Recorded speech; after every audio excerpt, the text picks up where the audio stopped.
बिस्मिल्लाहिर्रहमानिर्रहीम। अस्सलाम वालेकुम फ्रेंड्स, कैसे हैं आप सब। Welcome back to my channel tasty yummy food. So dear friends, आज मैं आपके लिए लाई हूँ बहुत ही ज़बरदस्त सी रेसिपी, चटखारेदार बोटी की रेसिपी कि कैसे आप ये मज़ेदार रेसिपी घर पर बहुत ही आसान तरीके से बना सकते हैं।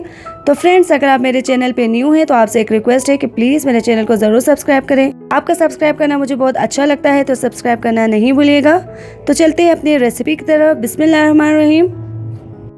सबसे पहले मैंने यहाँ पे लिया है हाफ़ केजी बीफ और उसको हमने अच्छे से धो लिया है 2 से 3 दफ़ा।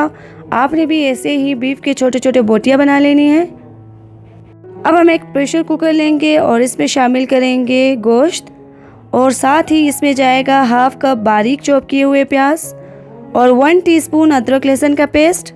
अब हम इसे मीडियम फ्लेम पे 2 से 3 मिनट तक अच्छे से भुनेंगे ताकि गोश्त की जो एक अपनी स्मेल होती है वो ख़त्म हो जाए। तो अभी आपने इसमें बिल्कुल भी पानी ऐड नहीं करना, गोश्त खुद ही अपना पानी छोड़ेगा। तो ये आप देख सकते हैं कि गोश्त ने पानी छोड़ दिया है। अब इस पानी को हमने अच्छे से ड्राई करना है और इसी में हम इसको अच्छे से भुनेंगे। तो ये हमने अच्छे से भून लिया है और आप देख सकते हैं कि पानी बिल्कुल ड्राई हो गया है। अब इसमें शामिल करेंगे 3 गिलास पानी, साथ ही इसमें जाएगा हाफ़ टी-स्पून खानों की जान यानी नमक और आप इसे अच्छे से बंद करने के बाद 20 मिनट तक मीडियम फ्लेम पे पकाने के लिए रख देंगे। तो ये 20 मिनट हो गए हैं और अब हम इसे खोल के देख लेते हैं। तो माशाल्लाह से आप ये देख सकते हैं कि गोश्त बिल्कुल रेडी है, लेकिन इसमें जो पानी है वो हमने फुल ड्राई कर देना है। तो इसीलिए 1 से 2 मिनट तक इसको अच्छे से और पकाएंगे और इसका पानी फुल ड्राई करेंगे। तो ये आप देख सकते हैं कि पानी फुल ड्राई हो गया है। अब हम एक प्यारा सा बाउल लेंगे और इसे सारी बोटियों को उस बाउल में निकाल देंगे और रूम टेम्परेचर पे 2 से 3 मिनट तक ठंडा होने के लिए रख देंगे। तो ये हमारी बोटियाँ जो है वो ठंडी हो गई हैं। अब हम इसमें ऐड करेंगे अपने खुशबूदार मसाले। तो सबसे पहले इसमें जाएगा हाफ़ टी स्पून हल्दी, हाफ़ टी स्पून धनिया पाउडर, हाफ़ टी स्पून गरम मसाला पाउडर, हाफ़ टी स्पून हम इसमें ऐड करेंगे ज़ीरा पाउडर, 1 टीस्पून इसमें ऐड करेंगे तिक्का मसाला। आप किसी भी ब्रांड का तिक्का मसाला यूज़ कर सकते हैं। और अब हम इसमें शामिल करेंगे बारीक कुटा हुआ लाल मिर्च। अगर आप नमक ऐड करना चाहें तो आप ऐड कर सकते हैं, लेकिन मैंने ऑलरेडी ऐड किया था इसलिए मैं नहीं ऐड कर रही। अब हम इन सब चीज़ों को अच्छे से मिक्स करेंगे ताकि जो सारा मसाला है वो बोटियों पे अच्छे से लग जाए। तो ये अच्छे से मिक्स हो गया है और अब हम लेंगे कढ़ाई और उसमें ऐड करेंगे तेल।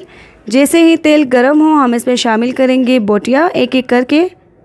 आपने तकरीबन 2 से 3 मिनट तक मीडियम फ्लेम पे इसको अच्छे से फ्राई करना है।